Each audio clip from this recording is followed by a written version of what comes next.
Rafiq, are we ready? आप सबको हमारा नमस्कार।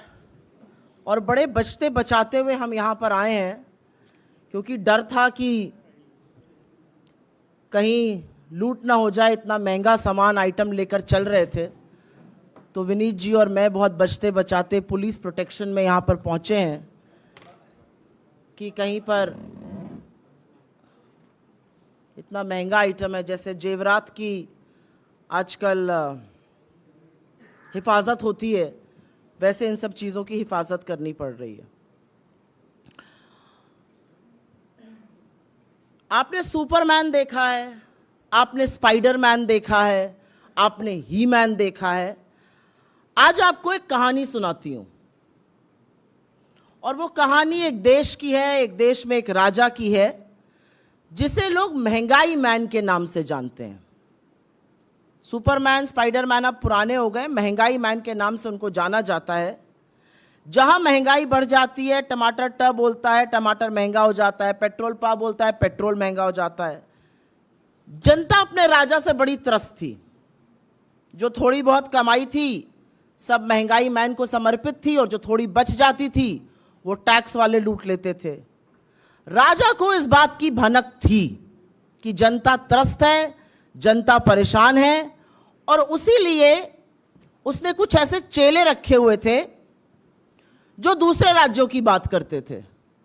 वो कहते थे फेकुस्तान में टमाटर बहुत महंगा है, फेकुस्तान में आटा बहुत महंगा है। तो राजा इसी में मस्त रहता था कि चेले जो हैं वो फेकुस्तान की बात कर रहे हैं, उसकी प्रजा की, उसके देश की बात नहीं कर रहे हैं। कुछ चेले ऐसे भी थे जो टमाटर 140 होने पर जनता को समझाते थे कि टमाटर मत खाइए, पथरी हो जाएगी, मिर्ची कम खाइए, अल्सर हो जाएगा, लहसुन प्याज तो बिल्कुल नहीं खाना चाहिए, देश विरोधी हरकतें आप बिल्कुल मत करिए। तो राजा को ऐसे लोग थे जो समझाते थे। लेकिन असलियत यह है कि जिस राजा का महंगाई मैन नाम है वो नरेंद्र मोदी है। और पीपली लाइफ का वो गाना तो आप सभी को याद होगा, महंगाई डायन खाए जात है। उसकी लाइन में बस संशोधन ये है कि सखी सैया तो नईखे कमात है, महंगाई डायन खाए जात है। कल बेरोजगारी के आंकड़े आए, 2 साल में सबसे ऊंचा बेरोजगारी का दर। मोदी सरकार की ओर से आपको इस पर कोई भी न प्रतिक्रिया मिलेगी, ना एक्सप्लेनेशन मिलेगा। मस्त है साहब बहादुर, मस्त है, दुनिया देश त्रस्त है, कोई फर्क नहीं पड़ता है। तो जो बेरोजगारी के आंकड़े आए उससे समझ में आता है रोजगार कम है, उससे समझ में आता है आय कम है, और महंगाई जो कमर तोड़ रही है वो और ज्यादा तोड़ रही है। सब्जियों के दाम रॉकेट की तरह बढ़ रहे हैं। ये मैं एक गिफ्ट बास्केट बनाकर लाई हूं। आप लोग अभी शादी ब्याह का सीजन आ रहा है, बर्थडे पार्टी वगैरह में जाते होंगे, ये बहुत अच्छा गिफ्टिंग ऑप्शन है। इसमें 1 किलो टमाटर है, 1 किलो अदरक है, 1 किलो हरा मिर्च है, 1 किलो लहसुन है। टोटल लगभग 1070 रुपए का सामान है इस बास्केट में। तो अन्यथा पैसे मत खर्चा करिए, ये सब चीजें दिया करिए, लोग इसकी बड़ी कीमत पहचानते और जानते हैं। आज असलियत यह है कि इस देश में टमाटर 150 रुपए के करीब बिक रहा है। तो जो लहसुन प्याज नहीं खाते, अब आपको हो सकता है समझ कि हम टमाटर भी नहीं खाते हैं। अदरक ने तो ट्रिपल सेंचुरी लगा दी है। नींबू, मुझे नींबू, मेरा पैसा खत्म हो गया, मुझे नींबू नहीं मिला था। 400 रुपए पार नींबू है। 400 रुपए की वो हरी मिर्च मिल रही है जो कभी हरी धनिया और मिर्च सब्जी वाला फ्री में डाल देता था सब्जी के थैले में। ये 400 रुपए किलो की बिक रही है। ऐसा क्यों हो रहा है? और क्या सरकार को पता नहीं है? सरकार सब जानती है, सरकार को सब कुछ पता है। और नहीं, ये सिर्फ बारिश के कारण सीजनल नहीं है। ट्रांसपोर्ट कॉस्ट इतनी महंगी है कि सरकार से संभालने चीजें संभल नहीं रही हैं। सब्जी ही नहीं, दाल भी दूभर हो गई है। 1 मिनट को चलिए कह दे गरीब आदमी कि चलो सब्जी नहीं खाएंगे, दाल रोटी खा लेंगे, दाल भी दूभर है। अरहर और उड़द की दाल इतनी महंगी है कि जो मार्केट में अरहर की दाल 72 से 75 रुपए किलो मिलती थी, आज वो 160 से 170 के बीच में है। उड़द की दाल 30 रुपए महंगी हुई है एक महीने में। अरहर की दाल में एक महीने में 50 रुपए की बढ़ोतरी हुई है। 1-2 रुपए नहीं, करीब करीब 50 रुपए की। दाल और सब्जी चलिए आदमी कम खाएगा, सोचेगा थोड़ा मसाला वसाला ऐड कर दे तो बात बन जाएगी। जो जीरे का छौंक लगता है, वो जीरे का दाम आपको पता है क्या है? अभी 800 रुपए किलो है जीरा इस समय। 800 रुपए किलो जीरा बिक रहा है। वो जीरा जिसमें तड़का लगा के थोड़ा गरीब आदमी का और मध्यम वर्ग का खाने का स्वाद बढ़ जाता है। उस जीरे में 200 रुपए किलो, 200 रुपए प्रति किलो का इजाफा एक महीने के अंदर हुआ है। 800 पे दाम पहुंच गया है। ये जीरा कभी 200-250 रुपए पे बिकता था। अब सब्जी भी महंगी है, दाल भी महंगी है, मसाले भी महंगे हैं। खुद सरकार मान रही है। कंज्यूमर अफेयर्स मिनिस्ट्री की जो रिपोर्ट है वो कह रही है 10 में से जो 10 सबसे जरूरी चीजें हैं, जिसमें दाल, चावल, आटा, मसाले, सब्जियां, चाय पत्ती, आलू, प्याज, टमाटर, उसमें से 9 चीजों के दाम में आग लगी हुई है। ये सरकार खुद मान रही है। इसके बारे में क्या कर रही है उसकी कहानी अभी हम आपको सुनाते हैं। आपके साथ हम ये जब आंकड़ा शेयर करेंगे तो आपको इसमें टेबल भी मिलेगी और विस्तृत रूप से आंकड़ा भी मिलेगा। पिछले एक महीने में टमाटर 160 पे है, धनिया 200 की है, अदरक 400 की है, मिर्ची 400 की है, लहसुन 130 का है, परवल 80 का है, अरबी 80 की है, भिंडी 70 की है। और जो मोदी जी महंगाई की मार से बचाने के लिए ये वादा करके सत्ता में आए थे, उन्होंने आंख पर ऐसी पट्टी बांधी कि पिछले 9 साल से खुली नहीं है। उनके राज में 2013 से 2023 के बीच में आटे के दाम में 46%, आटा कॉमन फ्लावर के दाम में 46% वृद्धि हुई है। चावल 25 रुपए किलो मिलता था, अब 36 के ऊपर पहुंच गया है। दाल जो 72 की थी वो 160-170 के बीच की मिल रही है। सरसों का तेल 90 से दोगुना होकर 185 पार कर चुका है। और नमक, हमारे गांव की तरफ कहा जाता है कि तरकारी दाल ना हो तो नून से खा लीजिए रोटी। तो वाकई में जो लोग मोदी जी को लाए थे और ये वादा किया था कि नमक रोटी खाएंगे, उनके नमक के लिए भी मजबूर कर दिया है। नमक का दाम जो कभी 13 रुपए होता था वो 20 के ऊपर है। अब आपको एक और असलियत बताती हूं। ये तो हो गई महंगे दामों की बात, आग लगी हुई है, आसमान छू रहा है, जैसे भी बोलना चाहिए। एक और चीज करी जा रही है। आपकी आंखों में धूल झोंककर आपकी जेबों पर डाका पड़ रहा है। वजन घटाया जा रहा है पैकेटों का, और या तो दाम वही रखा जा रहा है या दाम बढ़ाया जा रहा है। सिलसिलेवार तरीके से आपको बता देती हूं। ये बिस्किट का पैकेट आपको याद होगा, पार्ले जी का पैकेट है। गांव, शहर, देहात कहीं भी जाइए, ये छोटा पैकेट खूब बिकता है। ये छोटे पैकेट का दाम 5 रुपए, लेकिन अब ये 50 ग्राम का हो गया है। पहले ये 80 ग्राम का था।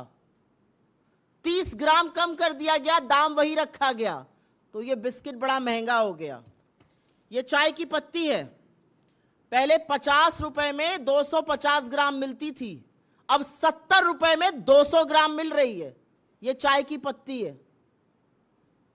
जब हम लोग की तरफ गांव जाते हैं तो लोग बिस्किट का पैकेट और चाय जरूर खिलाते हैं। चाय पिलाएंगे, बिस्किट खिलाएंगे। ये 30 ग्राम कम कर दिया, दाम रखे। ये 50 रुपए का मिलता था 250 ग्राम, अब 70 रुपए का, और वजन 200 ग्राम। ये नमकीन के कुछ पैकेट में लाई हूं। 10 रुपए में पहले 65 ग्राम नमकीन बिकता था। ये पैकेट है आप लोग के सामने। अब 10 रुपए में 32 ग्राम नमकीन बिक रहा है, मतलब आधा कर दिया। 33 ग्राम इस नमकीन के पैकेट को कम कर दिया गया। आपको लगता है बिक तो अभी 10 ही का रहा है, लेकिन आप आधे नमकीन के दाम के अब वही 10 रुपए दे रहे हैं जो पहले आप 65 ग्राम के देते थे, अब 32 ग्राम के दे रहे हैं। ये मटर लोग खाते हैं, बड़े स्वाद से खाई जाती है, चाय के साथ, शरबत के साथ। गांव, शहर, देहात जाइए, गरीब आदमी जरूर लेकर आता है क्योंकि बड़ा पैकेट महंगा पड़ता है, छोटा पैकेट 10 रुपए का ले आओ। ये 10 रुपए के पैकेट में पहले 65 ग्राम आती थी, अब 42 ग्राम आ रही है। और ये प्रत्यक्षम किम प्रमाणम है, ये सब आपको दिखाकर बता रही हूं मैं। मेरे कोई आंकड़े नहीं है, ये पैकेट मैं सब लेके आई हूं, आपको दिखाकर इसका दाम और इसका वजन बता रही हूं। अभी थोड़ी देर बाद आके पास में देख भी लीजिएगा। ये मूंगफली है, ये मुझे बड़ी पसंद है। अब पता चल रहा है कि इसके तो मैं दुगने दाम दे रही हूं। 10 रुपए में 55 ग्राम मिलती थी, अब 34 ग्राम मिल रही है। ये मूंगफली का पैकेट है, 10 रुपए में पहले 55 ग्राम मिलता था, अब 34 ग्राम बिक रहा है। हमारी आंख में धूल झोंक कर आप ही की जेब में दिन दहाड़े डाका डाला जा रहा है। ये चॉकलेट है, आप में से कुछ लोगों को बड़ी पसंद है। ये चॉकलेट 10 रुपए में अब मिलती है 13 ग्राम, पहले ये 5 रुपए की 13 ग्राम थी, डबल हो गया दाम। 5 रुपए की चॉकलेट 10 की हो गई, पता ही नहीं चला। लेकिन जब खर्चा करो तो जरूर पता चलता है। ये कॉफी का पैकेट है, 7 ग्राम मिलता था 10 रुपए का, अब 5.5 ग्राम मिल रहा है। 1.5 ग्राम कहां चला गया? मोदी जी की जेब में। और ये टोमेटो सॉस है, समोसा वमोसा जो आप लोग खाते हैं, आप लोगों को पसंद है ये सॉस। ये 100 रुपए का 950 ग्राम, करीब करीब 1 लीटर मिलता था, अब ये 850 ग्राम मिल रहा है 100 रुपए का। तो ये जवाबदेही किसकी है? इन सब चीजों का जो दाम बढ़ाया गया, वजन घटाया गया, जनता को मूर्ख समझा गया, ये कौन कर रहा है? ये महंगाई मैन नहीं तो और कौन कर रहा है? और क्या सरकार कुछ कर नहीं सकती है? सरकार चाहे तो बहुत कुछ कर सकती है।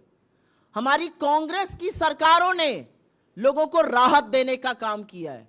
अगर राजस्थान में आज 500 रुपए में सिलेंडर बिक रहा है तो वो इसलिए बिक रहा है क्योंकि वहां पर लोगों को राहत मिलनी चाहिए। कर्नाटक में अगर मुफ्त बस सेवा महिलाओं को मिल रही है तो जो वो 2, 2.5, 3 हजार रुपए महीने का बचा रही हैं, वो उनकी राहत है, उनकी बचत है।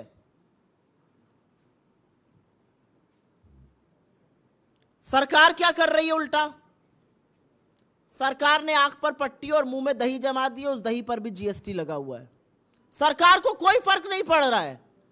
लोग महंगाई से त्रस्त हैं, सरकार को कोई फर्क नहीं पड़ रहा है। सरकार चाहे तो अभी इसी वक्त बड़ी राहत ला सकती है।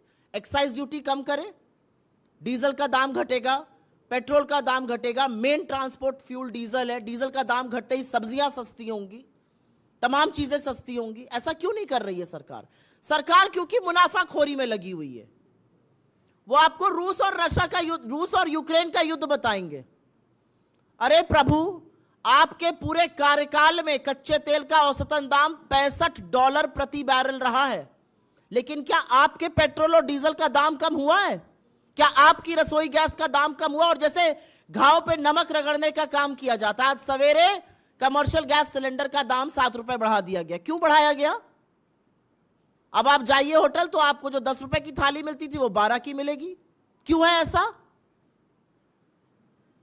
सरकार रशिया और यूक्रेन युद्ध का हवाला नहीं दे सकती क्योंकि जो दाम ऊपर गए थे वो गिरकर वापस 70-75 पे आ गए। लेकिन हमारे और आपके दामों में कमी नहीं हुई है। हमारा अपना मानना है कि क्योंकि ये सरकार पूंजीपतियों पर इतनी फोकस्ड है, इसको धरातल से मतलब ही नहीं है। बेरोजगारी बढ़ रही है, मेनू की महंगाई बढ़ रही है, जी हम तो लहसुन प्याज टमाटर लहसुन अदरक हरी मिर्च कुछ नहीं खाते हैं। दाम घट रहे हैं हमारी बला से। तो इस मंच से हम सरकार से कुछ मांगे करते हैं क्योंकि वाकई में पानी अब सर के ऊपर चला गया है। लोग त्राहिमाम कर रहे हैं और महंगाई मैन मोदी मौन नहीं रह सकते हैं। सरकार तुरंत चीजों के दामों के नियंत्रण के लिए ठोस और मजबूत कदम उठाए। इस देश में चावल और दाल का दाम नहीं बढ़ सकता है। सब्जियों के बढ़ते दाम डीजल के कम होते ही कम होंगे, इसलिए उस पर कदम उठाया जाए। एक्साइज ड्यूटी कम करी जाए, टैक्स वसूली बंद कीजिए, लोगों को राहत दीजिए, मुनाफाखोरी बंद कीजिए। आटा और दही जैसी चीजों पर फिलहाल के लिए जीएसटी तुरंत हटा देना चाहिए क्योंकि महंगाई बहुत प्रताड़ित कर रही है लोगों को। और जो सबसे ज्यादा महंगाई से प्रभावित लोग हैं उनके लिए जरूर सरकार पुख्ता कदम उठाए, जैसे कि हमारी सरकारें कुछ राज्यों में फंड ट्रांसफर करती हैं, वो करे जिससे कि लोगों को राहत मिले। और ये हमारे लिए हंसी मजाक का या ये हमारे लिए एक जोक का जरिया नहीं है। हम समझते हैं कि ये लोगों की जिंदगी में कहर बरप रहा है और उसका प्रतिबिंब है ये। ऐसी कोई चीज आज रसोई की नहीं है जिसके दाम में आग लगने लगी है, लेकिन सरकार को कोई फर्क नहीं पड़ रहा है और ये कतई स्वीकार्य नहीं है. I will very briefly make a statement in English. To my left, you can see certain essential commodities. These are essentially vegetables, from tomatoes to green chilies to ginger to garlic.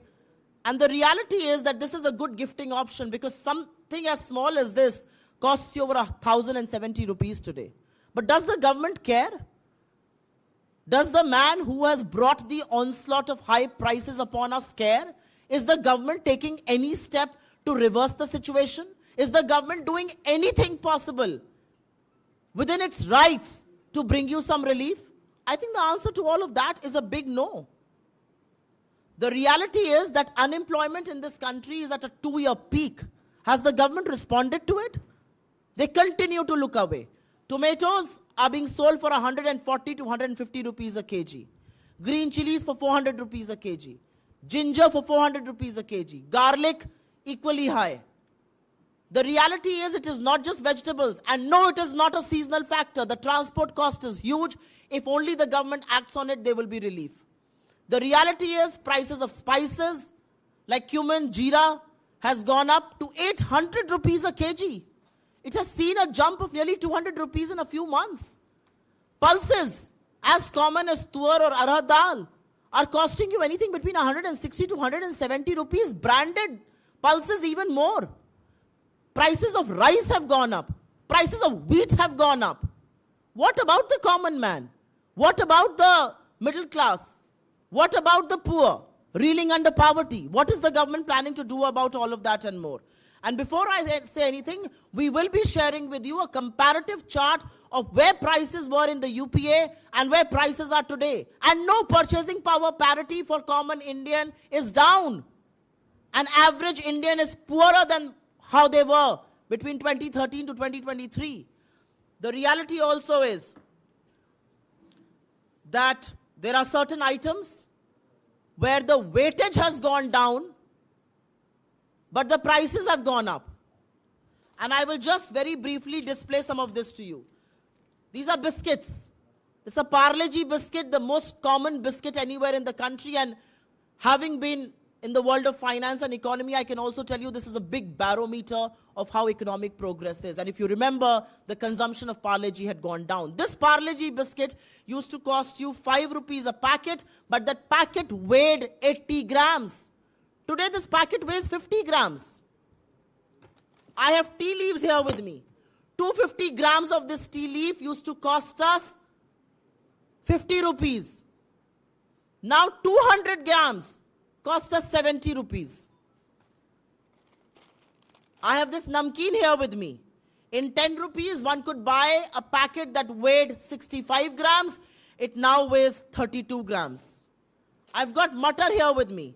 A 10 rupee packet would get you 65 grams of mutter. Today it gets you 42 grams of mutter. I've got peanuts here with me. It used to cost 10 rupees, 55 grams. Now you get only 34 grams in that 10 rupees. I've got a chocolate here with me. You know, everybody likes to have a chocolate once in a while. It used to cost me 5 rupees. It now costs all of us 10 rupees. Prices have not gone up by a 50 paisa or a rupee. They have doubled from 5 to 10 rupees. I've got coffee here with me. It used to be a 7-gram sachet that used to cost us 10 rupees. That 7-gram sachet has now been reduced to 5.5 rupees. 1.5-gram sachet rests with Mr. Modi. And here is sauce. 950 grams of this sauce used to cost me about 100 rupees. It now costs us 850 grams for 100 rupees. So the reality is that the government is completely apathetic. They don't really care. It doesn't matter to them what common man or woman is facing. And is it a fact that the government can't do anything? Is it all seasonal? Absolutely not. I mean, look at the Congress governments. Look at our government in Rajasthan. Our government in Rajasthan is committed to bringing relief. We are giving cylinders for 500 rupees. Our governments like in Karnataka have made bus service free. That has left additional money in the hands of women. And that is relief for them in a time when they're reeling under high prices. So the government can do a lot, but the government is busy profiteering. Crude oil prices, on an average for this government, have been at $65 a barrel. But have prices gone down for you? No, they haven't. After the Russia-Ukraine war started, prices went up, but then they came down and came down substantially. Today they are anywhere between $70 to $72 a barrel. Have prices gone down for you? No. Can the government bring down prices any moment? They just have to bring excise duty down. Are they willing to do it? No, they are not. They're getting cheaper crude from Russia. Who's the beneficiary of that cheap crude? What is happening to that cheap crude? Nobody knows. So from this very platform, we ask the government to take immediate steps so that some relief can be brought to people of this country. We expect the government to rationalize fuel prices.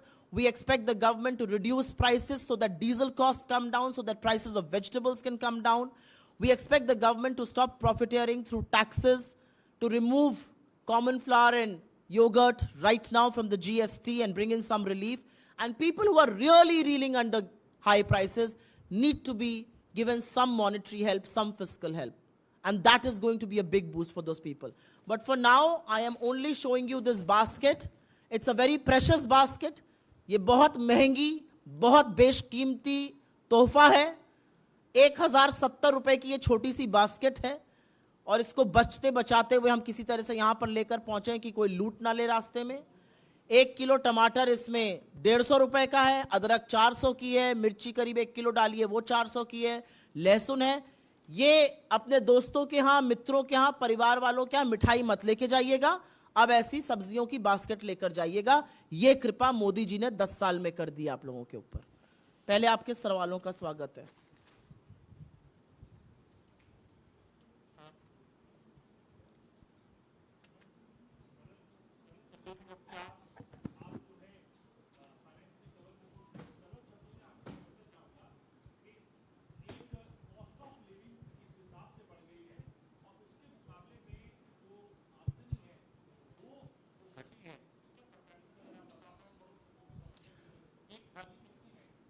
इस देश में कल एक आंकड़ा आया और वो आंकड़ा ये कहता है कि 2 साल में सबसे चरम सीमा पर बेरोजगारी है.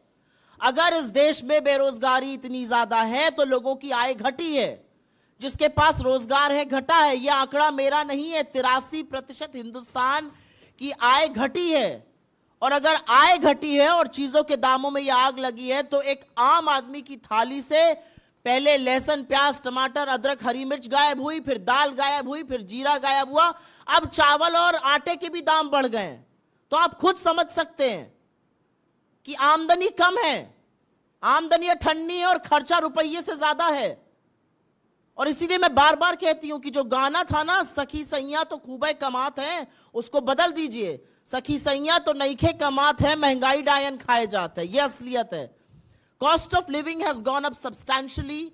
आपकी फ्यूल कॉस्ट हायर है, आपके इलेक्ट्रिसिटी प्राइसेस हायर है, आपकी वेजिटेबल कॉस्ट हायर है, आपके सीरियल्स हायर है, आपकी आम ग्रेन हायर है, आपकी कॉफी, चाय की पत्ती, बिस्किट, जो चीजें मैंने यहां पर दिखाई, छोटी रोजमर्रा की जिंदगी की चीजें के दाम उतरे हैं या बढ़ा दिए गए और उसका वेट घटा दिया गया. तो अगर ये महंगाई की मार नहीं है और अगर ये महंगाई की मार सरकार को नहीं दिखाई दे रही है तो सरकार क्या देख रही है?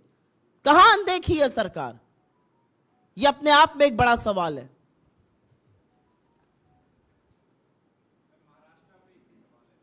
No, first I will take suo moto questions on this.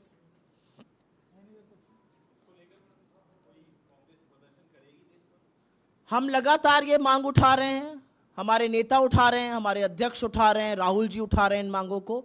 हम हर तरह का हमने प्रदर्शन किया है, आगे भी करेंगे. लेकिन सोती हुई सरकार क्यों सो रही है?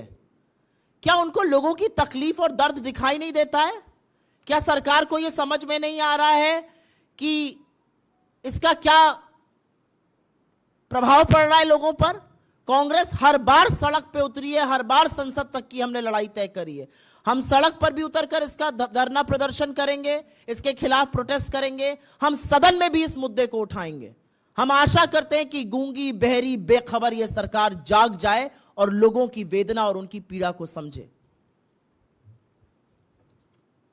आप लोगों को महंगाई कचोट रही है ना, बहुत ज्यादा कचोट रही है. और कोई सवाल इस पर? जी बताइए.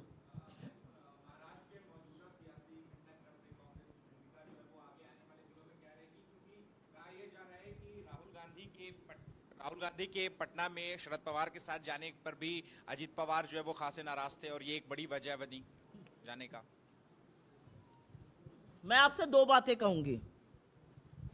भारत जोड़ो यात्रा के दौरान जब राहुल गांधी जी ने 4000 किलोमीटर इस देश के पैदल नापे, तो जो उत्साह, जो समर्पण और जिस तरह से वो हाथों हाथ महाराष्ट्र में लिए गए, शायद कोई दूसरा प्रदेश होगा जहां पर हमने आम लोगों का और कांग्रेस के अपने साथियों का वो उत्साह देखा था। तो मुझे लगता है कि महाराष्ट्र में कांग्रेस और मजबूत होगी। महाराष्ट्र के साथ हमारा ऐतिहासिक संबंध रहा है। महाराष्ट्र में कांग्रेस और मजबूत होकर और प्रखर बनकर उभरेगी। और ये जो भी लोग हैं ना, जो विपक्षी एकता पर सवाल उठाते हैं, वो दो मुही बातें करते हैं, वो दोहरे मापदंड अपनाते हैं। 24 घंटे पहले मोदी जी जिन लोगों को अब शब्द कह रहे हैं, पानी पी पी कर गाली दे रहे हैं, उन्हीं के साथ आत्मसात हो जाते हैं। तो आज मोदी जी से सवाल पूछना है, आप क्यों घबरा रहे हैं विपक्षी एकता से इतना कि कहीं उनको तोड़ रहे हैं? कोई फर्क नहीं पड़ेगा, क्योंकि जनता भी जानती है कौन किसके साथ खड़ा है और कौन किसके खिलाफ खड़ा है। जनता के जो मुद्दे हम यहां पे, मेरा शौक नहीं है यहां पर टमाटर प्याज और लहसुन रख के रखने का, लेकिन ये जनता की मांग है, इसलिए हम कर रहे हैं। और जनता जान रही है कि उनके मुद्दे कौन उठा रहा है और कौन सत्ता के सुख के लिए लालायत है। जी, सरकार की अगर बात करें, महिलाओं की शिक्षा या महिलाओं के विकास को तमाम बड़े दावे करती है, बेटी बचाओ बेटी पढ़ाओ के नारे देती है। वहीं अगर महिला राजदूतों की बात करें, 2021 में ये औसत लगभग 17.5% था, अब घटकर 13% में महिला राजदूतों का जो है औसत आ गया है। महिला क्या? और वैश्विक स्तर पर लगभग ये संख्या 21% से ऊपर है। आज जो 13% की जो संख्या है वो लगभग मिडिल ईस्ट यानी अरब देशों के बराबर हमारी संख्या आ चुकी है महिला राजदूतों की, राजदूतों की। देखिए, महिलाओं का प्रतिनिधित्व हर जगह होना चाहिए। आपकी बात बिल्कुल सही है कि महिलाओं को राजदूत भी बनना चाहिए, ज्यादा से ज्यादा महिलाओं को राजनीति में आना चाहिए, उनको मौका मिलना चाहिए। कौन ये करने के लिए समर्पित है, ये बात का सवाल है। हमने तो दावे के साथ, मेरे नेता ने पब्लिकली कहा है, राहुल जी ने, कि जिस दिन मोदी जी 33% आरक्षण सदन में लाएंगे, हम बिना शर्त उसका समर्थन करेंगे। 9 साल से सत्ता में प्रचंड बहुमत है, क्यों नहीं लाते हैं? किस चीज से डरते हैं? उनको तो किसी घटक दल का भी साथ नहीं चाहिए। लाएं, महिलाओं को आगे बढ़ाएं, दिखाएं अपना समर्पण, दिखाएं अपना कमिटमेंट। बट करेंगे नहीं ऐसा, क्योंकि ये जो नारे हैं और ये जो दावे हैं, ये खोखले हैं और जबानी जमा खर्च हैं। क्यों हमारी राजदूतों की संख्या कम हो गई? Women in fact are considered very good ambassadors, women are considered very good diplomats. क्यों हमारी संख्या कम हो गई? क्योंकि अगर दावे में सच्चाई होती तो पहले शीर्ष पर बैठी हुई महिलाओं को मौका मिलता। क्यों नहीं मौका मिल रहा है आज की तारीख में? यह बात तो भाजपा को जवाब देना चाहिए, सरकार को जवाब देना चाहिए।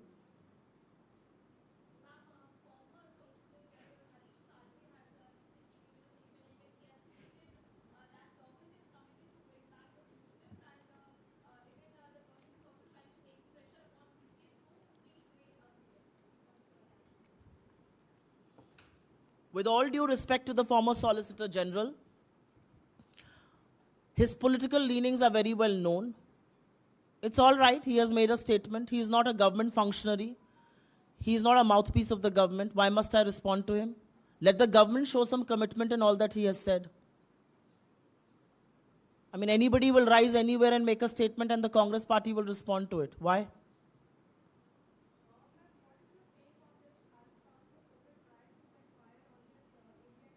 What? Can you speak a little louder?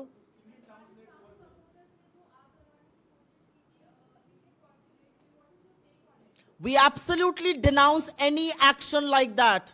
We absolutely denounce it. And we denounce it because we have been at the receiving end of what terrorism has done in this country. We have been at the receiving end of extremist forces. And which is why we believe that there is no place for violence, no place for extremism. We've lost two of our most dear one former prime minister and one sitting prime minister was assassinated while she was in office because of these forces. And which is why when people like them obstruct Rahul Gandhi's meeting overseas, we expected the Indian government to take it up with the Biden administration. And instead, they chose to stand with the extremists. So they stand exposed at every nook and corner. मेरा अपना मानना है कि जिस वाक्य का आप जिक्र कर रही हैं खालिस्तान का, हम ऐसी किसी भी बात की भर्त्सना करते हैं, और इसलिए करते हैं क्योंकि हमने आतंकवाद के खिलाफ लड़ते हुए बहुत बड़ी कीमत अदा करी है, चाहे वो इंदिरा जी की शहादत हो, चाहे वो राजीव जी की शहादत हो, और ये लोग वो बात समझ नहीं सकते हैं। और इसीलिए हमें लगता है कि सार्वजनिक जीवन में या कहीं और हिंसा की लेश मात्र भी जगह नहीं है।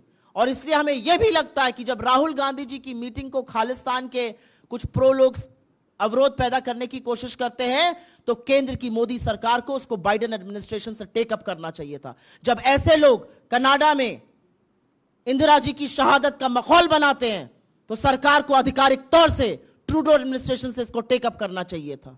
नाम तक नहीं लेते आप इंदिरा जी का, यह आपकी कमजोरी और आपका डर दिखाता है, और यह दिखाता है कि आप कितने सीरियस हैं एक्सट्रीमिस्ट, हिंसा की प्रवृत्ति वाले लोगों के खिलाफ।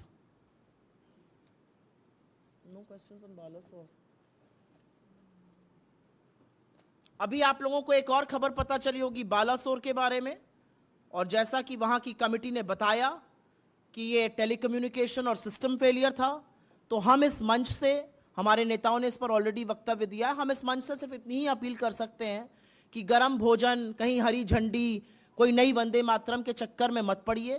पहले जो रेल से यात्रा कर रहे हैं लोग, उनको सुरक्षित कीजिए, उनको अपने गंतव्य पर सुरक्षित पहुंचाने की जिम्मेदारी सरकार की है। सरकार की जिम्मेदारी गरम खाना और नई नई झंडियां दिखाने की नहीं है। सरकार की जिम्मेदारी है कि जो आज रेल की पटरियों पर गाड़ियां चल रही हैं, वो सुरक्षित अपने गंतव्य पर पहुंचे। सरकार के सारे झूठ धराशायी हो गए इस एक रिपोर्ट के माध्यम से। धन्यवाद बहुत बहुत आप लोगों का।